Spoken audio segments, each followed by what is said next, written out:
ایک مرتبہ میں مارکیٹ میں گیا تو آدمی دکھانے لگا کہ اس میں لکھا دیا محمد لکھا ہے. ہم نے کہا چلیے ہوگا, لکھا ہوگا, چلیے قیمت کیا ہے؟ کہتا ہے کہ 2.5 لاکھ. میں نے کہا کیوں؟ کہنے لگا محمد لکھا ہے. میں نے کہا اچھا ایسا کرو کہ بکرا مجھے دے دو جتنے کا ہے, کھال میں تمہیں دے دوں گا. میں کیا کروں گا؟ تو میں نے کہا میں کیا کروں گا؟ کیا اس کھال کو ہم اپنے گھر رکھ سکتے ہیں؟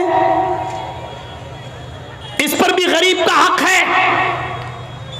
کیا بکرے کو ذبح کرنے کے بعد یہ کھال ہماری 2 لاکھ میں بکے گی, 1.5 لاکھ میں بکے گی؟ کہتا وہ میں نہیں جانتا ہوں, محمد لکھا ہے 2.5 لاکھ کا بکرا ہے. میں نے کہا میں کہہ تو رہا ہوں کہ کھال تو بیچ دینا جتنے کی بکے, بکرا 10,000 میں ہمیں دے دے, 12,000 میں ہمیں دے دے. کہنے لگا جائیے مولانا صاحب آپ ہمارا ریٹ کیوں کر رہے ہو؟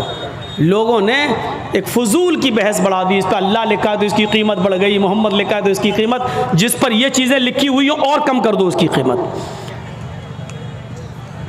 میرے بھائیوں کسی حدیث میں نہیں آیا ہے کہ جس بکرے پر اللہ لکھا ہو تو اس کو اتنے روپے میں خریدو.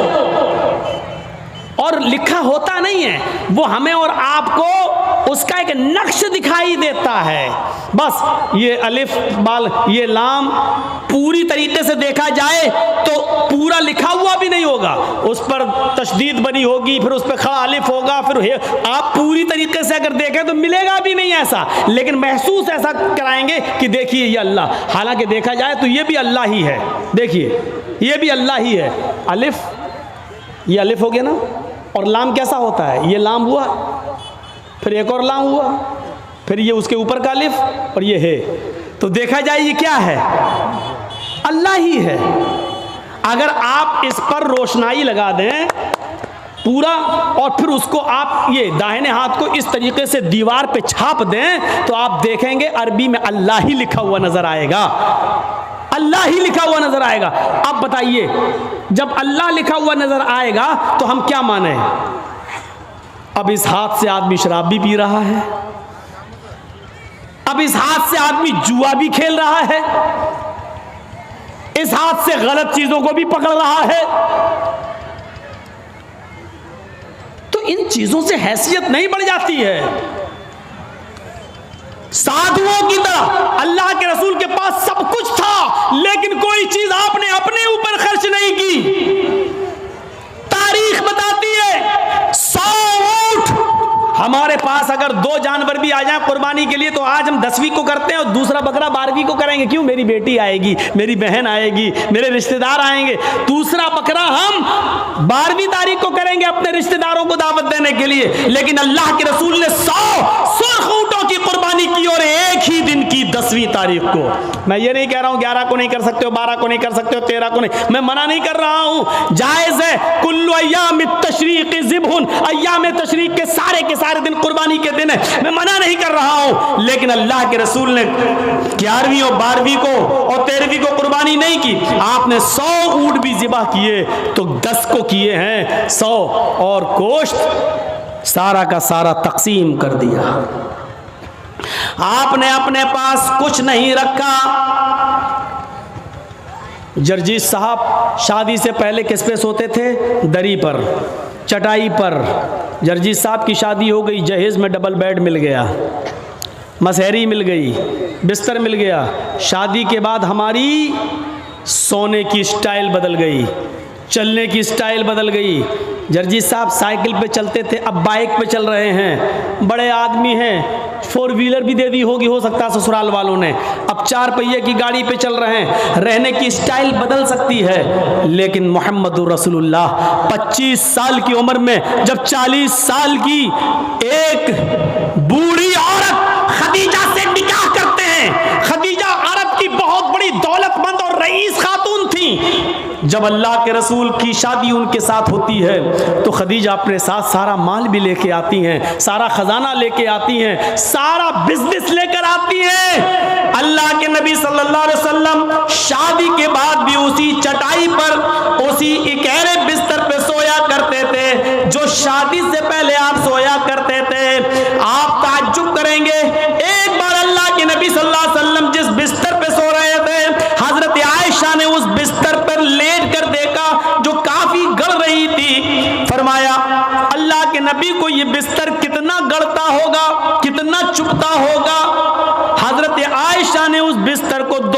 دیا, دوہرا, اکھیرا تھا اس کو دوہرا کر دیا تاکہ تھوڑا سا نرم ہو جائے.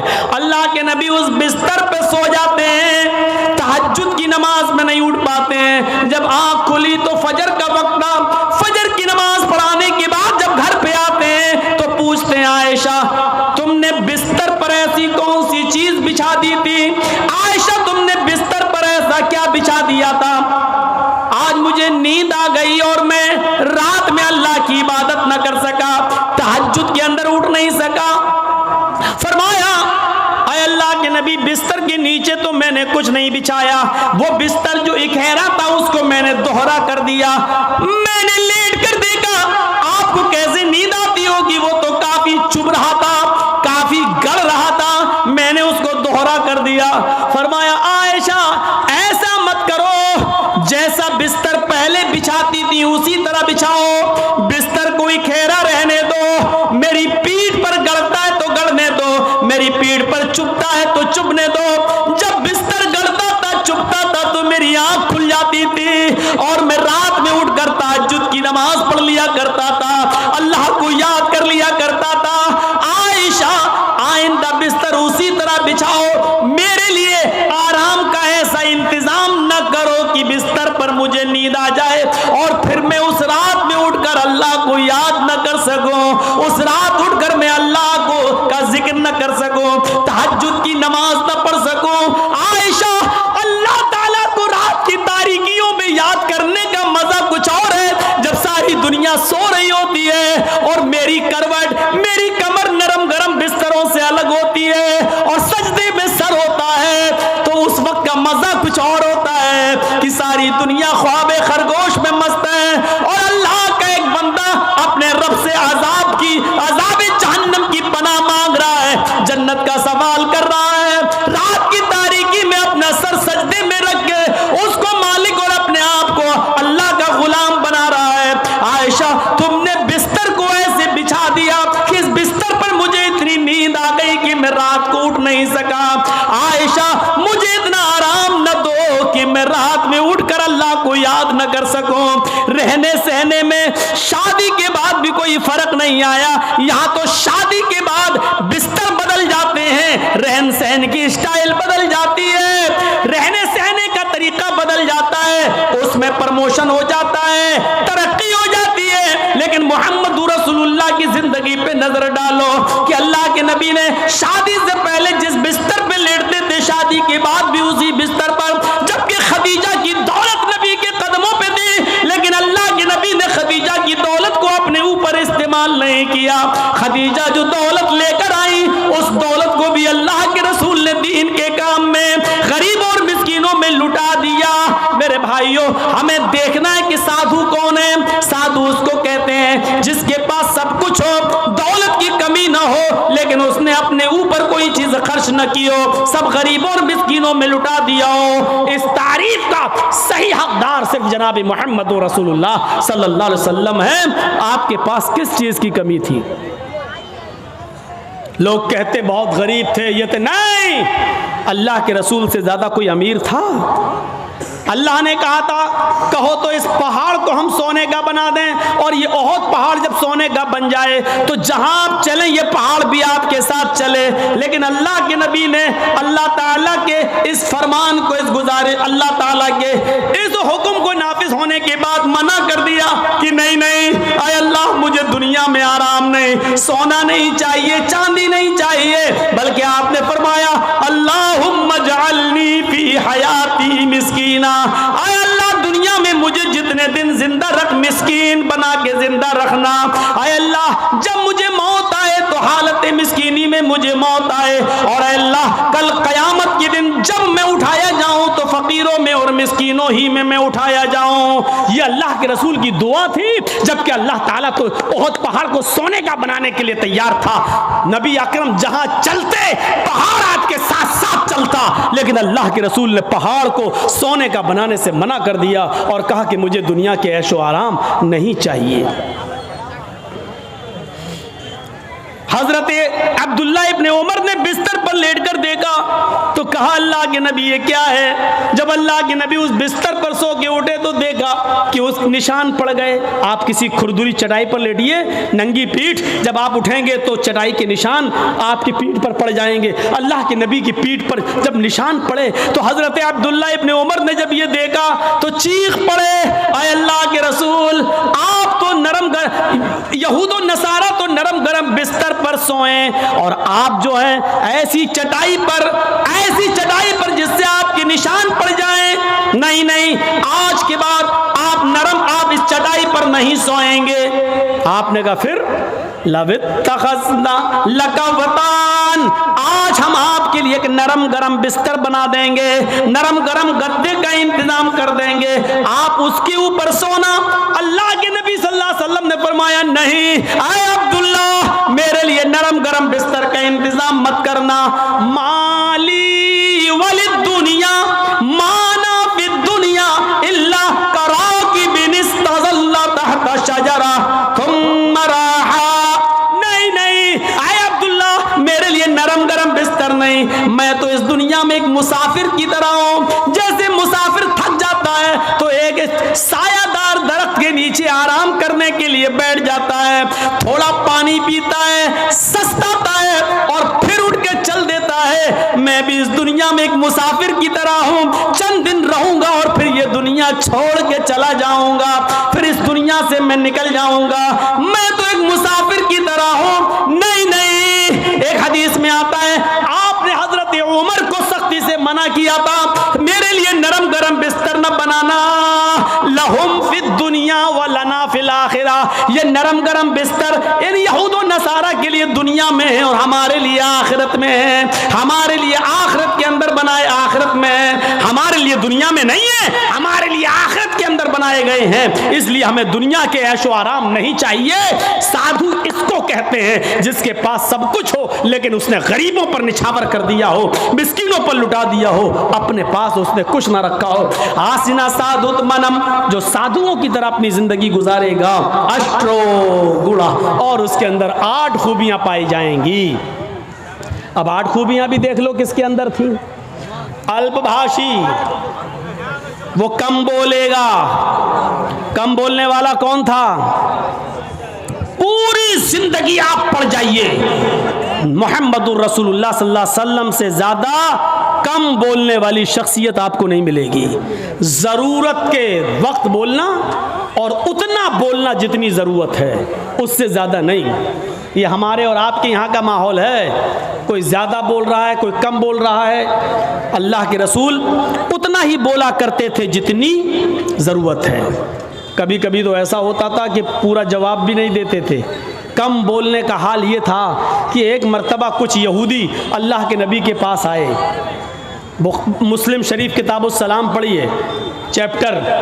نبی اکرم کے گھر پہ آئے, دروازے کو دستک دی, اللہ کے رسول نے دروازہ کھولا, یہودیوں نے سلام کیا. در حقیقت وہ سلام نہیں تھا بلکہ اس سلام کے اندر چھپی ہوئی بد دعا تھی. ان یہودیوں نے آتے ہی کہا السلام علیکم یا رسول اللہ, السلام علیکم. کیا کہا؟ السلام علیکم, لیکن کہا ایسے السلام علیکم یا رسول اللہ. اے اللہ کے رسول آپ پر موت ہو. السلام علیکم نہیں کہا انہوں نے, سلامتی ہو, بلکہ کیا کہا؟ السلام علیکم, موت ہو آپ پر, برباد ہو جائیں آپ. تو اللہ کے رسول صلی اللہ علیہ وسلم سمجھ گئے, آپ نے سن لیا. ان یہودیوں نے السلام علیکم نہیں کہا بلکہ ان یہودیوں نے کیا کہا؟ السلام علیکم. تو اللہ کے رسول نے اتنا کم جواب دیا, مختصر, چونکہ آپ کم بولتے تھے, آپ نے اس کا بہت ہی شارٹ میں جواب دیا, وعلیکم. یہودی جھلملا گئے. یہودیوں نے کہا السلام علیکم, موت ہو آپ پر. آپ نے اس کے جواب میں صرف اتنا کہا وعلیکم, تم پر ہو. یعنی جو تم مجھ پر بھیج رہے ہو وہ تم پر ہو. حضرت عائشہ نے جب سنا تو انہوں نے اندر سے پردے کی اوٹ سے چیختے ہوئے کہا وعلیکم السلام یا یہود ولعنت اللہ. اے یہودیو, میرے شوہر پر تم موت بھیجتے ہو, تم تم پر موت ہو اور اللہ کی لعنت ہو. تو اللہ کے رسول نے حضرت عائشہ کو ڈانٹا تھا اور کہا تھا عائشہ یہ تم نے غلط کیا, عائشہ تمہیں ایسا نہیں کرنا تھا. حضرت عائشہ نے کہا اللہ کے رسول آپ نے سنا نہیں, آپ پر موت بھیج رہے ہیں وہ. اللہ کے نبی نے کہا عائشہ کیا تم نے سنا نہیں, میں نے ان کو کیا جواب دیا؟ انہوں نے کہا السلام علیکم, میں نے کہہ دیا وعلیکم. جو انہوں نے مجھ پر بھیجا میں ان کو بھیج چکا ہوں, میں ان کو بول چکا ہوں. تم نے اپنی طرف سے زیادتی کی ہے, غلط کیا, جاؤ معافی مانگو تم. میرے پیارے ساتھیوں تصور کریں آپ اللہ کے نبی کتنا کم بولتے تھے. کم بولنے کو اپنی عادت بنائیے, ضرورت کے تحت بولیے, کیونکہ زبان سے ہی اکثر گناہ ہوتے ہیں. زیادہ زبان استعمال کرو گے پھسلے گی. اس لیے حضرت ابو بکر صدیق کبھی کبھی کان میں مسواک لگاتے تھے. یہ مسواک, نماز کا ٹائم ہوا مسواک کیا پھر کان میں لگا لیا. اس مسواک کو ایک بار اپنے داہنے ہاتھ میں پکڑے اور زبان کھینچ رہے تھے ایسے, اور مسواک زبان پہ مار رہے تھے ایسے. حضرت عمر نے کہا یہ کیا کر رہے ہو؟ کہا اس زبان کو سزا دے رہا ہوں. کہا کس بات کی؟ یہی زیادہ بولتی ہے, اس کو اوقات میں رکھ رہا ہوں, اس کو بتا رہا ہوں دیکھ اگر زیادہ بولنے کا کام تو نے کیا تو تیری پٹائی لگے گی اس مسواک سے. ایسا میں اس لیے کر رہا ہوں تاکہ زبان ہماری کنٹرول میں رہے, کیونکہ اکثر لوگ جہنم میں زبان کی وجہ سے جاتے ہیں. یہی وجہ تھی کہ اللہ کے نبی صلی اللہ علیہ وسلم نے جنت میں جانے والے لوگوں کی جب ایک لسٹ تیار کی تو ان نوجوانوں کو نہیں بھولا. فرمایا آئے نوجوانوں, تم مجھے دو چیزوں کی ضمانت دو, تم مجھے دو چیزوں کی ضمانت دو, میں تمہیں جنت کی ضمانت دیتا ہوں. من یضمن لی, کون ہے جو مجھے دو چیزوں کی ضمانت دیتا ہے؟ تم مجھے دو چیزوں کی گارنٹی دو, میں تمہیں جنت کی گارنٹی دیتا ہوں. صحابہ نے پوچھا اللہ کے نبی وہ دو چیزیں کیا ہیں؟ آپ نے فرمایا الفم والفرج, ایک منہ, ایک زبان, اور دوسری شرمگاہ یعنی زناکاری. تم مجھے ان دو چیزوں کی ضمانت دے دو کہ میں زبان سے جو بھی بولوں گا سچ بولوں گا, کبھی جھوٹ نہیں بولوں گا, کبھی کسی کی غیبت نہیں کروں گا, کبھی کسی کی برائی نہیں کروں گا, کبھی کسی کی چغلی نہیں کروں گا, کبھی کسی کو تکلیف نہیں پہنچاؤں گا, اور دوسری اس بات کی گارنٹی دے دو کہ میں کسی کی ماں بہن بیٹی پر غلط نظر نہیں ڈالوں گا, اور اس کو کبھی غلط نظر سے نہیں دیکھوں گا, زنا نہیں کروں گا. تم اپنی ان دو چیزوں کی ضمانت دے دو, جو مجھے ان دو چیزوں کی ضمانت دے گا میں اس کو جنت کی ضمانت دیتا ہوں, یعنی وہ میرے ساتھ جنت کے اندر جائے گا. زبان کی وجہ سے اکثر لوگ جہنم میں جاتے ہیں, اور دوسری شرمگاہ زناکاری کی وجہ سے جہنم کا شکار ہوتے ہیں لوگ. تو میرے پیارے ساتھیوں اللہ کے رسول بہت کم بولا کرتے تھے.